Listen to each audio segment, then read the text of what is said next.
제목이 K리그의 현재와 미래입니다. 코로나로 물론 좀 어려움이 가중되긴 했지만 코로나가 오지 않았을 때도 K리그에는 이제 많은 좀 문제점이 있었죠. 그래서 이런 문제점들을 어떻게 개선하고 극복해야 미래를 잘 설계할 수 있을까라는 관점에서 제목을 이렇게 지었고요. 그래서 현재 어떤 문제점을 좀 짚어보고 미래에 대한 구상을 좀 말씀드리는 순으로 진행하겠습니다.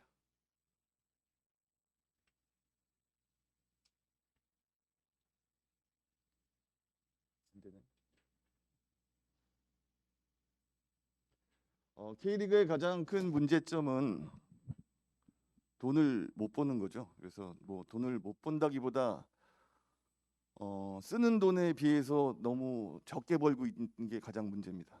그래서 이제 타 리그랑 이제 수입의 어떤 포트폴리오를 비교했는데 K리그는 입장 수입과 중계권 비율이 현저히 낮고 광고 후원에 의존하고 있는데 그 광고 중에서도 90%는 모기업이나 지자체, 그러니까 운영 주체로부터 받는 지원금입니다.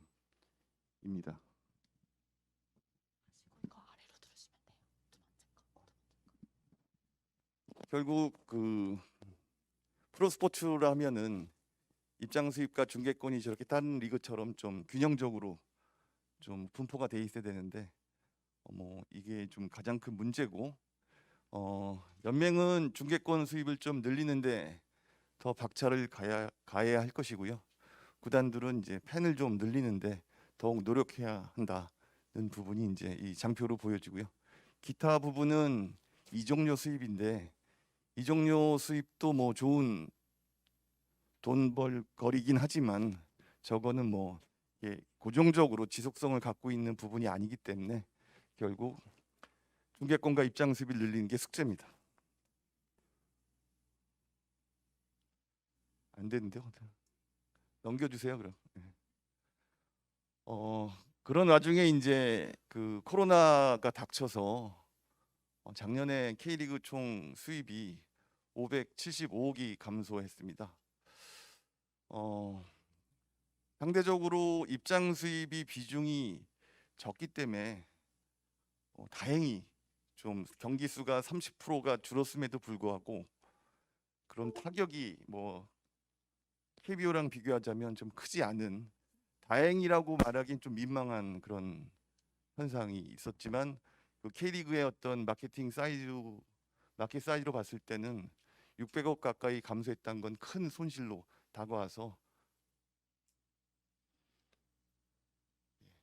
결국 프로스포츠의 이제 전통적인 사이클, 팬을 늘려서 미디어적 가치도 높이고 이로써 이제 스폰서도 확대하고 다시 재투자하는 이런 부분이 이제 돼야 되는데 그동안 계속 모기업 또는 이제 시민 구단이라고 표현을 하지만 정확히 말하면 시립 구단입니다. K리그. 그래서 지자체의 의존도만 계속 가중되는 악순환이 지금 이어지고 있다. 결국 그러면 이제 어떻게 위기를 돌파할 것인가? 이 장표가 이제 오늘 말씀드릴 주제를 아우르는 큰 장표인데요. 일단 돈을 못 버니 쓰는 것부터 좀 합리화시키자. 그래서 이제 이미 유럽 축구 연맹에서 이제 쓰는 FFP나 그 중에서 이제 우리 K리그는 스페인 라리가 이코노믹 컨트롤 모델을 좀 도입을 하기로 했고요. 새로운 성장 동력을 어디서 찾을 것인가? 방금 전에 이제 교수님이 e스포츠 말씀하셨는데 저희는 경쟁보다 동거를 선택했고요. 그리고 이제 중계권 부분은 어떻게 해결할 것인가? 결국 이제 TV 채널을 설립하기에 이르렀습니다. 아울러 통합 마케팅은 앞에 이제 최준성 장도 언급하셨고 굉장히 어려운 부분이지만 K리그의 문제점 중에 가장 큰 게 구단 간의 어떤 마케팅 역량의 편차가 너무 크다는 겁니다. 잘하는 구단하고 좀 그렇지 못한 구단의 갭이 너무 크기 때문에 결국 미국의 메이저리그 싱글 엔티티 모델을 좀 도입해야 되지 않느냐. 어울러서 이런 세 가지 축으로 진행을 하되 K리그가 계속 가야 될 우리 K리그의 젖줄인 어린 선수들을 육성하고 또 지역 연고지와 상생하는 거, 그리고 이런 사업들을 추진할 수 있는 전문가를 양성하는 활동은 지속적으로 벌여 나가자. 그래서 이제 먼저 이제 그 비용 합리화 부분인데요. 지금 K리그의 문제는 그 다른 리그에 비해서 보유한 선수가 너무 많다는 겁니다. 지금 37.2명인데 1년간 한 경기도 경기에 출전하지 않은 선수가 10명 정도 되는 통계가 나와요. 그러니까 10명의 잉여장을 보유하고 있다는 점. 그리고 당연히 수입 대비 인건비 비중이 높다. 그래서 이거를 해결하지 않으면 구단이 망해도 이상할 것이 없다. 그래서 2020년 작년에 연맹이 이제 구단들하고 함께 모여서 이사회를 거쳐서 셀러리 캡하고 로스터 제도를 실시하기로 결정했고 2023년도 도입을 목표로 지금 TF가 가동 중입니다. 그러니까 올해 이제 이런 TF를 하다 보니까 문제가 단순히 수입 대비 일정 비율로 셀러리 캡 묶는 거로만은 해결이 안 되겠다. 재무 상태를 들여다보니 생각했던 것보다 더 심각한 구단이 많더라. 그래서 이제 유동성까지 확인을 하지 않으면 파산에 이른 구단들이 속출하겠구나. 물론 이 프로 스포츠 종목을 망라하고 이런 구조는 어떤 태생적인 한계다라고 말씀하시는 부분도 있지만 이제 프로축구도 태어난 지 40이 됐는데 40살에 이르기까지 계속 태생적 한계를 운운하는 것은 맞지 않다. 그래서 일단 자본 잠식이 지금 대다수의 구단이 이루어지고 있는데 이 부분을 극복해야만 K리그가 미래로 갈 수 있다라는 판단이 따랐습니다. 결국 구단의 지속성을 위해서 먼저 방안을 보시면 자본 잠식 여부에 따라 자본 잠식이 아닌 구단들은 매년 인건비를 BEP 수준으로 맞추는 형태, 그리고 자본 잠식이 된 구단은 현금 흐름까지 확인해서 돈을 이렇게 부채나 결손금을 메울 수 있는 돈을 매년 적립할 수 있는 구조로 가겠다. 물론 연맹이 구단 경영에 지나친 간섭 아니냐라는 주장도 있지만 증권시장에서도 과열됐을 때 뭐 서킷 브레이커나 사이드카가 발동되듯이 지금은 구단들의 어떤 자기 통제력이 한계에 왔기 때문에 연맹이 좀 개입하는 그런 프로그램을 가동하고자 합니다. 뭐 이런 흐름은 비단 K리그에만 있는 건 아니고요. 그나마 K리그보다 좀 많은 여건이 괜찮은 유수의 리그에서도 이 FFP, 그러니까 재정 건전화 프로그램은 운영 중이고 적자를 이제 많이 기록했을 경우에 결국 리그의 참여를 막는 이런 시스템을 운영하고 있습니다. 결국 1단계에서 좀 비용을 좀 통제하고 또 거기서 이제 좀 세이브된 돈을 미래를 위한 투자를 하고 궁극적으로는 구단의 자체 수익을 늘리는 건데 결국 입장 수입을 늘리고 연맹의 중계권 가치를 높이는 그런 프로세스가 이어져야 된다는 이제 로드맵이고요. 그래서 이제 신성장 동력이라는 표현을 했는데 딱 아까 말씀드린 중계권 부분입니다. 뭐 계획이 다 있었구나라기보다는 계획을 세울 수밖에 없었죠. 그 이유는 제일 먼저 여기 이제 존경하는 이진영 차장 계시지만 프로 야구와 프로 축구가 시즌하고 시간대가 겹치다 보니까 방송사들이 이제 광고 효율이나 시청률이 좋은 KBO에 이제 모든 걸 집중하고 K리그가 외면되는 현실. 그러다 보니까 이제 중계권의 일부를 다시 제작비로 돌려줘야 중계 편성을 하다 보니 중계권은 뭐 계속 답보 상태. 그러다 보니 이제 중계 품질도 되게 좀 진전이 안 되고요. 그런 와중에서 이제 저희가 2018년에 그동안 방송사에게 위임했던 해외나 뉴미디어 판권을 저기 회수해서 직접 팔았어요. 그래서 2019년부터 또 20년 직접 이 파트너들에게 중계 그림을 보내줘야 되는데 방송사가 없다 보니까 보낼 방법이 없는 거예요. 그래서 할 수 없이 제작부터 저희가 이제 직접 하는 모델로 갔습니다. 그동안 방송사 입장을 이해 못하는 바는 아니지만 저희가 이제 방송사에 돈을 계속 투입을 했지만 저희가 원하는 모델은 30년간 나오지 않았기 때문에 차제에 방송 제작을 우리가 직접 하고 이거를 송출하는 기능도 그래서 이제 2020년도에 그 마곡지구에 K리그 미디어 센터도 만들었고요.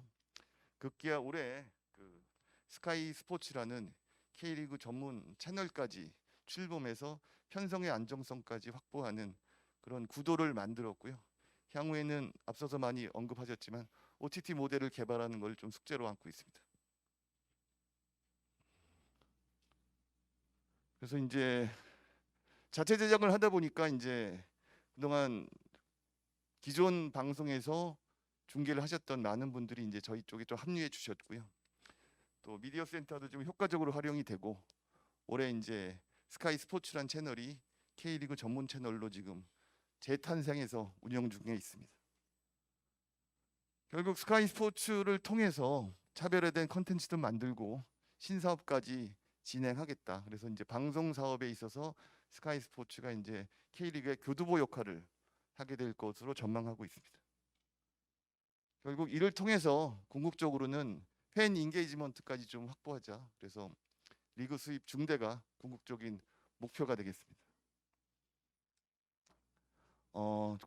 광고 방송 쪽은 이렇고요.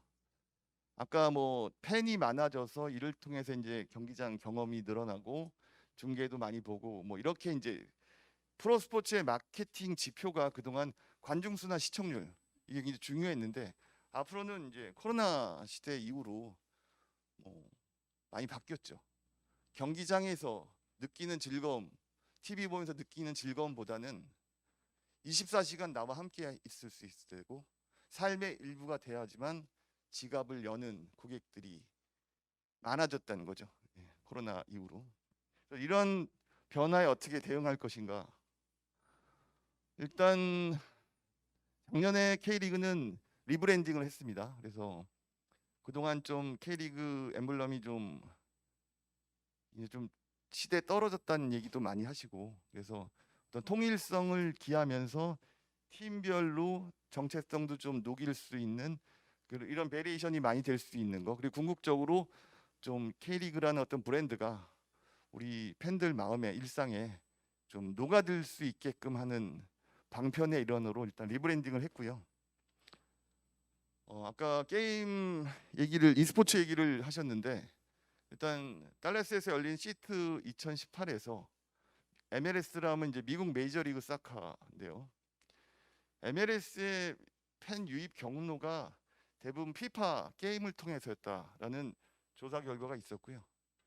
2019년 닐슨 보고서에 따르더라도 NBA 같은 전통 스포츠들이 e스포츠를 통해 잠재 고객을 확보하고 있더라. 그래서 e스포츠가 분명히 경쟁 상대이긴 하지만 컬라보레이션을 통해서 오히려 e스포츠 팬들을 전통 스포츠로 끌어들이는 역할로 이제 활용하고자 해서 K리그는 그 작년부터 이 K리그를 출범시켰고요. 올해 2회째를 맞이하고 있는데 해마다 갈수록 이제 호응이 좀 높아지고 있는 상황이고요. 실제 22개 구단을 대표를 자처하는 팬들이 팀을 구성해서 똑같은 이제 축구 경기를 가상 공간에서 하고 있고 지금 조별 예선이 끝났고요. 현재 이제 7월에는 16강, 8강 등이 좀 예정돼 있습니다. 물론 이제 판타지 리그는 뭐냐면 주식 시장에서 그 애널리스트들이 주식 거래를 하려면 그 해당 도메인의 그 실물 경제 흐름을 알아야 되듯이 판타지 게임을 통해서 이제 저게 일종의 구단주 놀인데요. 선수를 사고 팔려면 실제 경기를 보고 분석을 하는 걸 이제 일상처럼 해야 되기 때문에 그런 역할로 이제 그 축구 게임이 없어도 일주일 내내 이 축구를 분석할 수 있는 그런 매력, 관심을 만들자. 물론 판타지 게임이 우리나라에서는 성공하기 어렵다라는 견해도 많습니다. 실제 KBL도 도입을 했다가 해피엔딩은 아닌 걸로 알고 있는데요. 그나마 축구는 우리나라 많은 팬들이 실제 잉글랜드 프리미어리그 판타지 게임을 많이 즐기고 있기 때문에 그나마 좀 친숙도가 있다라는 점에 좀 착안해서 판타지 리그 런칭도 지금 계획을 하고 있습니다. 그리고 이제 뭐 NFT, 블록체인 아까 메타버스 말씀도 하셨는데 이런 디지털 자산들이 이제 많이 속속 좀 등장하고 있기 때문에 이들과의 협력, 그리고 이제 유튜브가 이제 모든 크리에이터들의 이제 엘도라도처럼 되고 있는데, 저희는 물론 뉴미디어권 권리사를 보호도 해야 되지만 좀 이런 동학개미들에게 문턱을 낮추고 문을 개방해서 많은 창작물들을 유튜브 공간에서 K리그를 소재로 만들어라. 되게 적은 돈을 받고 좀 권리를 주고 있습니다. 대신 그로 인해서 창출한 수익은 우리랑 나눠야 한다. 이런 조건을 달아서 그런 K리그의 콘텐츠도 풍부하게 하면서 수익도 조금씩 늘려갈 수 있는 모델로 저는 좀 생각을 달리해서 지금 접근하고 있습니다. 그리고 이제 통합 마케팅 말씀을 드려야 되는데, 이제 미국 프로축구 1968년대에 그 펠레, 베켄바워 등을 영입하면서 야심차게 출발했다가 망했어요. 이유는 돈을 너무 많이 써서 망했습니다. 선수 영입에 너무 투자를 많이 해서. 그러다가 월드컵 이후에 다시 이제 재출범하는데 뭐 여러 가지 혁신적인 제도를 도입합니다. 그 중에서 대표적인 게 셀러리 캡인데, 그 중에서 셀러리 캡에서 포함되지 않은 한 명의 선수는 보유하고 있다. 그래서 일종의 뭐 베컴 룰, 앙리 룰이라고 부르는데, 여기서 중요한 건 베컴을 영입한 LA 게일럭시가 그로 인해서 창출한 돈은 나머지 구단과 나눠 갖는다는 겁니다.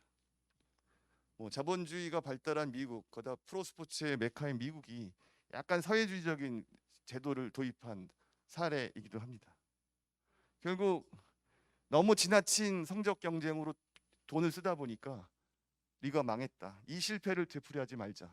비용 조절을 한 후 수익을 극대화해서 나눠 갖자. 이렇게 좀 구단의 어떤 구단과 연맹이 한 기업처럼 움직이는 구조로 운영을 하고 있고요. 결국 모든 이제 한 몸이 된 거죠. 그래서 이제 구단과 연맹이 개별적인 조직이 아니라 톱니바퀴처럼 하나의 기업의 본사, 지사 뭐 이런 형태로 한 몸이 됐습니다.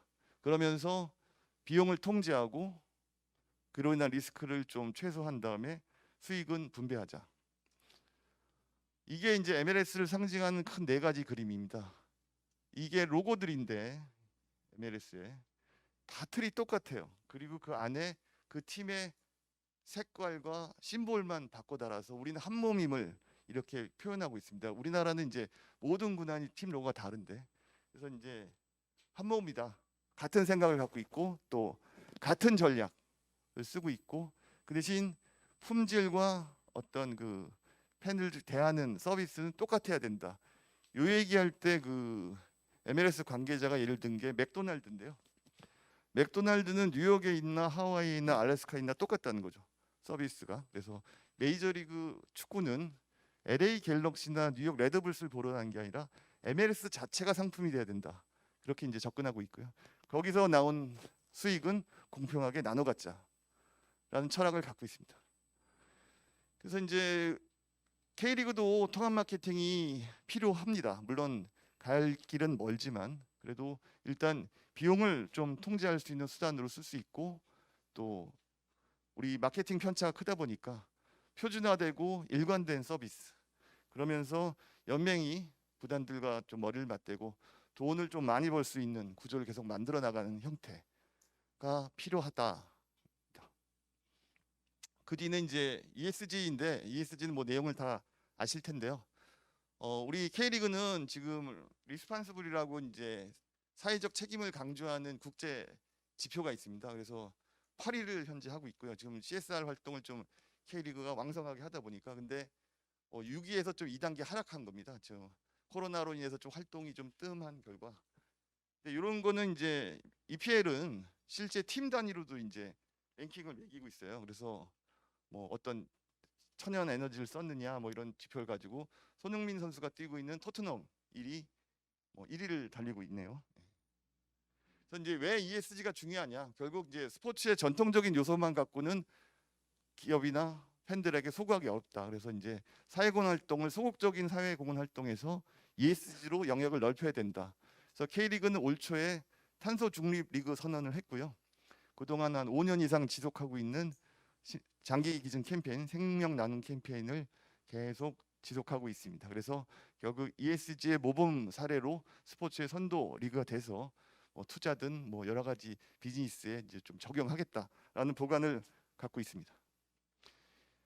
뒷부분은 서두에 말씀드린 그동안 K리그가 너무 성적에 경도되다 보니까 성적과 흥행이랑 양측의 그 균형이 안 맞았는데 이걸 해결하겠다라는 의미에서 뭐 코로나가 아니더라도 장기적으로 꾸준히 진행해야 될 과제를 말씀드린 거고요. 유소년 시스템 그리고 이제 지역과의 상생 그리고 이를 수행할 수 있는 전문 인력 양성 이 세 가지 과제는 계속 지속해야 될 부분입니다. 좀 뒤에 장표는 있지만 좀 이제 발표는 뭐 문서를 참고해 주시면 될 것 같고요. K리그가 뭐 라리가의 어떤 그 통제 프로그램 또 중계는 약간 분데스리가 모델 그리고 또 뭐 유소년이나 사회공헌 제1리그 또 뭐 마케팅은 뭐 미국 여러 가지 리그의 장점을 좀 갖다 붙여서 하다 보니까 이게 슈퍼맨이 될지 괴상망측한 괴물이 될지 모르겠습니다. 그러나 중요한 건 아무것도 시도하지 않으면 정체되기 때문에 K리그 계속 발전을 향해서 뭐 일종의 몸부림 치고 있습니다. 많이 좀 관심 가져주시고 지켜봐 주시면 감사하겠습니다. 고맙습니다.